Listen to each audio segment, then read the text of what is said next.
1 जुलाई 2026 दिन बुधवार रात को लगभग 1 बज रहा था और एक घर में 3 मर्डर हो जाते हैं। बड़ा भाई, भाभी और एक भतीजे का देवर ने बेरहमी से कत्ल कर दिया।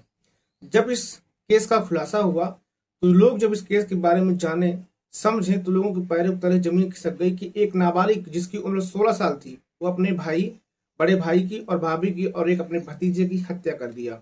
हत्या करने के बाद वो अपने कमरे पे गया, आराम से सो रहा था। सुबह जब हुई, घर वालों को एक खबर लगी कि 3 लोगों का हमारे घर में मर्डर हो गया है। वो तुरंत जो है पुलिस को इन्फॉर्म करते हैं। पुलिस जब घर पहुंचती है, छानबीन करती है। उस 16 साल के लड़के को जब कमरे पर पहुंचती है तो वहां से उस हथियार को बरामद किया जाता है जिस हथियार से उन तीनों को जो है मारा गया था। उस लड़के को हिरासत में लिया गया, उससे पूछताछ की गई तो कई चौंका देने वाले खुलासे सामने आए थे। कई सारे एंगल में पुलिस काम कर रही थी और अलग अलग तरीके से उससे पूछताछ कर रही थी। नमस्कार, मेरा नाम महेश सिंह है। आशा करता हूँ आप सब अच्छे होंगे, सुरक्षित होंगे। दोस्तों, आज की जो घटना है उस घटना को सुनाने से पहले मैं हर वीडियो में आपसे रिक्वेस्ट करता हूं कि अगर आप हमारे चैनल पर नए हैं तो चैनल को सब्सक्राइब कर लिया करें, बेल आइकन को प्रेस कर लिया करें ताकि दोस्तों मेरा उत्साह बढ़ता रहे। चलिए दोस्तों, आज की इस घटना की शुरुआत कहां से हुई थी, आखिरकार ट्रिपल मर्डर के पीछे का राज क्या था, सब कुछ इस घटना में आपको वीडियो में बताने वाला हूँ। दोस्तों, इस घटना की शुरुआत जौनपुर से हुई थी। जौनपुर में एक अमित नाम का लड़का जिसकी उम्र लगभग 35 साल की थी, उसकी पत्नी जिसकी उम्र लगभग 28 से 29 साल की थी, उसके 2 बच्चे थे। हालांकि शादी के पहले अमित और उसका छोटा भाई विजय, उनके माता पिता घर में थे। खेती बाड़ी थोड़ा कम थी, कमाई में थोड़ा कम हो रही थी, लेकिन विजय की जो उम्र थी वो बढ़ रही थी, उसके भाई की जो उम्र थी अमित की वो भी बढ़ रही थी। और कुछ समय के बाद माता पिता ने बड़े लड़के की अपनी शादी कर देते हैं। पत्नी का नाम होता है रंजना। लगभग शादी को 6 साल बीत जाते हैं। उन 6 सालों में रंजना और अमित के 2 बच्चे हो जाते हैं, एक लड़की और एक लड़का। समय यूं ही गुजर रहा था।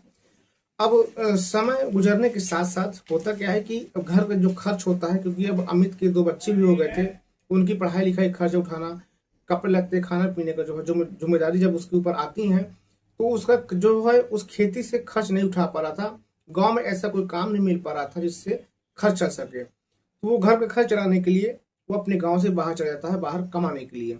अब घर पर होते हैं 2 बच्चे, उसकी पत्नी, उसका छोटा भाई और माता पिता।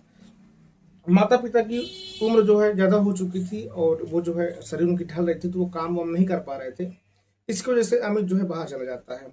अब घर में कौन बचता है? विजय, उसकी भाभी, 2 बच्चे और माता पिता। समय यूं ही गुजर रहा था, समय का चक्र जो बहुत तेजी से गुजर रहा था। और एक दिन होता क्या है कि जो अमित की जो पत्नी होती है रंजना, वो एक दिन बाथरूम में नहा रही थी। उसको नहीं मालूम था कि जो उसका देवर जिसकी उम्र 16 साल की थी वो घर पर ही है। उसको लगा कि घर पर नहीं है, माता पिता भी नहीं है, तो वो तावल लपेट कर जो है घर से जब बाथरूम से बाहर निकलती है तो सामने जो है अपने देवर को जो है विजय को पाती है। विजय उसके शरीर को पूरी तरह से देख लेता है। अब तभी से विजय के दिमाग में जो है उल्टे सीधे ख्याल चालू हो जाते हैं। अब अपनी भाभी के साथ संबंध बनाना चाहता है, सोना चाहता है, उसके दिमाग में ये चीज हावी हो जाती है। अब धीरे धीरे करके भाभी को जो है फ्लर्ट करना स्टार्ट कर देता है। भाभी उसकी मनसा जो होती है लड़के की, जिसका नाम जो उसका देवर था, वो समझ जाती है कि आखिरकार मेरा देवर मुझसे क्या चाहता है, लेकिन उसको भाव देती नहीं है। कहती कि नहीं, ऐसा कुछ भी हो नहीं सकता। वो अपने मन में सोचती जो सोच रहा है। लेकिन समय का चक्र कुछ ऐसा घूमता है कि कुछ समय के बाद जो भाभी होती है उसका किसी और लड़के से गांव के अफेयर चल रहा था। रात का समय था। रात में लड़के को, जो उसकी भाभी होती है जो है विजय की, वो उस लड़के को मिलने के लिए बुलाती है। कमरे में उसकी भाभी और 2 बच्चे और जो उसका प्रेमी होता भाई का, रंजना का, वो वहां पर मिलने के लिए आता है। दोनों जो है अपना रिश्ते बना रहे थे। तभी जो आज विजय होता है वो कमरे से बाहर निकलता है, उसे कुछ आवाजें सुन देती हैं, तो वो कमरे पर जाकर अपने गेट से जाकर झांकता है अंदर क्या हो रहा है। क्योंकि गांव में जो दरवाजे होते हैं लकड़ी के लगे होते हैं, उसमें कुछ सांसे टाइप के होते हैं, वो अंदर दिख रहा था। उसी सांसे से वो अपने फोन पर एक वीडियो रिकॉर्ड करता है अपने भाभी का, अपने प्रेमी का, उसके प्रेमी का। अब वो सिलसिला तो वहां पर हो जाता है। लेकिन जब सुबह होती है तो भाभी जो है फ्लर्ट करना स्टार्ट कर देता है। हंसी मजाक मजाक में बहुत कुछ बोल जाता है। उस समय कुछ बोलता नहीं है जब उसका प्रेमी घर पर था। उसको चाहता था कि अगर मैं अभी बोलूंगा तो बहुत बवाल हो जाएगा, जो मैं चाहता वो हो नहीं पाएगा, मैं रिश्ते इसके साथ नहीं बना पाऊंगा। लेकिन जब सुबह होती है, वीडियो रिकॉर्डिंग जो है अपनी भाभी को दिखाता है, तो भाभी के पैरों के तले जमीन खिसक जाती है। अब भाभी उससे पैर हाथ जोड़ती है, उससे मिन्नतें करती हैं कि ये बात तुम किसी से बताना मत, और तुम जो कहोगे मैं करूंगा। लेकिन जो विजय था, उसकी मंशा सिर्फ एक थी, भाभी के साथ सोना। वो तुरंत जो है भाभी को कहते हैं कि ठीक है, मैं जो चाहता हूँ तुम मुझे दे दो, मैं ये बात किसी को नहीं बताऊंगा, अब तुम जो है आज की रात मेरे साथ गुजारो, मैं जो है तुम्हारे साथ गुजारना चाहता हूँ। अब भाभी बिल्कुल मजबूर थी, क्या करे तो करे क्या, फंस चुकी थी। अब जो है उस रात जो है विजय और उसकी भाभी दोनों जो है संबंध बनाते हैं, रिश्ते बनाते हैं, और ये संबंध जब एक बार बनता है तो ये संबंध लगातार बनने लगता है। ब्लैकमेलिंग से चालू हुआ ये संबंध, दोनों जो है एक दूसरे से प्यार कर बैठते हैं। अब जो उसके भाभी का प्रेमी था, भाभी उससे बात करना बंद कर देती है, क्योंकि जो विजय होता है उसको मना कर देता है कि अगर तुम बात करोगे तो भैया से बता दूंगा, उससे बंद कर देती है। लेकिन उसकी भाभी विजय की, रंजना और विजय दोनों एक रिश्ते में जुड़ जाते हैं। इन दोनों के बीच जो है अवैध रिश्ते चालू हो जाते हैं, दोनों एक दूसरे से प्यार करने लगते हैं। अब इनका रिश्ता इस हद तक बढ़ जाता है कि ये दोनों एक दूसरे के बिना रहना नामुमकिन था, मतलब ये कह सकते हैं। अब होता क्या कि लगभग 6-7 महीने बीत जाते हैं, और जब रंजना का पति अमित घर पर आता है, तो रंजना जो है अपने पति को खुश करने लगती है, उसके साथ रहने लगती है। अब विजय को जो है टाइम नहीं मिल पा रहा था, और विजय को जब टाइम नहीं मिल पा रहा था, विजय बिल्कुल परेशान था। आखिर करे तो करे क्या, भाभी से कैसे मिले, क्योंकि जो उसका भाई है अमित 24 घंटे घर पर रहता है। और इसके पीछे जो माता पिता थे विजय के, उनकी एक शॉप थी, जो शॉप पर जो है विजय बैठा करता था, उससे कुछ पैसे अपना कमा लिया करता था। और विजय 9वीं तक ही पढ़ाई किया था, उसके बाद उसने पढ़ाई बंद कर दी थी। लेकिन अमित के आने के बाद जो है विजय की दुकान पर जो है अमित बैठने लगता है, वहां पर वो काम करने लगता है, और जो विजय होता है वो जो है दुकान पर बहुत कम रहने लगता है। इस बात से भी विजय अमित अपने बड़े भाई से खुन्नस खा के बैठा हुआ था, एक तो ये दुकान भी मेरी हड़प लिया है, और यहाँ से जा भी नहीं रहा है, मेरी भाभी उसके साथ मेरे रिश्ते नहीं बन रहे हैं, संबंध नहीं बना पा रहा हूँ। लेकिन उसकी भाभी होती है, वो अब विजय की तरफ ध्यान नहीं देती है, वो सिर्फ अपने पति को खुश करने में लगी रहती है। इस बात को देखकर विजय बहुत परेशान होता है कि आखिरकार मैं करूँ तो करूँ क्या। इधर जो अमित होता है इतने अपने स्वाद के लिए निकलता है, और इधर विजय जो होता है एक मौका पाता है अपनी भाभी से मिलने का। उसको लगा कि जो मेरा बड़ा भाई है वो जो है दुकान के लिए चला गया, तो क्यों ना आज भाभी के साथ जो रिश्ते बनाए जाए। वो तुरंत भाभी के पास पहुंचता है, उसके साथ रिश्ते बनाने की कोशिश करता है। तो किसी न किसी रीजन की वजह से जो अमित होता है वो घर में वापस आ जाता है। जब वापस आता देखता है कि उसकी पत्नी और उसका भाई दोनों एक दूसरे से लिपटे हुए हैं, किस वगैरह कर रहे हैं, सब चीजें वो देख लेता है।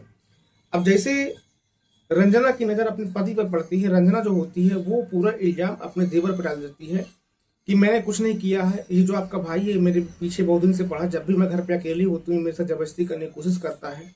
जैसे ये बात सुनता है अमित अपने भाई को 3-4 झापड़ मारता है और वहां से भगा देता है। तो घर में ये बात किसी को नहीं मालूम थी कि आखिरकार इस घर में क्या हो चुका था। अब इस बात भी खुन्नस जो विजय होता खा के बैठ जाता है कि आखिरकार भाभी ने झूठ बोला, अब भाभी का रिश्ता मुझसे था, भाभी मुझसे रिश्ते बना रही थी, और मैंने ही इस रिश्ते पे आगे कदम बढ़ाया था, लेकिन बाद में दोनों दूसरे से प्यार कर बैठे थे। इस बात से बहुत ज्यादा खुन्नस खा जाता है वो। अब करे तो करे क्या। अब अपने भाई से, अपनी भाभी से बदला लेना चाहता है कि आखिरकार कैसे दोनों से बदला लिया जाए, इन दोनों को कैसे सबक सिखाया जाए। रात का समय था, 1 जुलाई 2026 दिन बुधवार रात का समय था, और जो लड़का होता है विजय वो अपने कमरे से निकलता है रात को लगभग 1 बजे, अपने भाभी भैया कमरे पर जाता है, दोनों को बेरहमी से गला रेत कर उनकी हत्या कर देता है।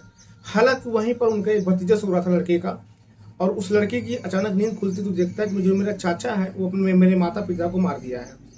वो किसी से बता ना दे, इस डर के चलते जो है उस लड़के ने, उस 16 साल के लड़के ने उस भतीजे को भी जान से मार देता है।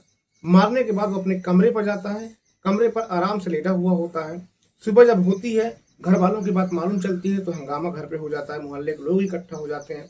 पुलिस को इन्फॉर्म किया जाता है, पुलिस वहां पहुंचती है, फॉरेंसिक टीम पहुंचती है और अपनी छानबीन स्टार्ट कर देती है। जब अमित के छोटे भाई विजय को कमरे में जाया जाता है उसको उठाने के लिए कि आखिरकार तुम्हारा छोटा बेटा कहाँ है, तो वहां पर जो है उस कमरे पर खून के कुछ धब्बे भी थे, और जिस चाकू से उसने उनको मारा था वो चाकू वहीं पर रखा हुआ था। वो घर छोड़ के भागा नहीं था। अब उसको गिरफ्तार किया गया, उससे पूछताछ की गई, उसने पूरी कहानी बताई कि आखिरकार मैंने अपने भाभी और भैया क्यों मारा था। उसको जो है गिरफ्तार किया गया है। हालांकि उसकी उम्र 16 साल की थी, नाबालिग था, इसलिए उसको बच्चों वाले जेल में भेजा गया। दोस्तों 18 साल होने तक उसको वहीं पर रखा जाएगा, 18 साल के बाद जो है उसको रिहा कर दिया जाएगा।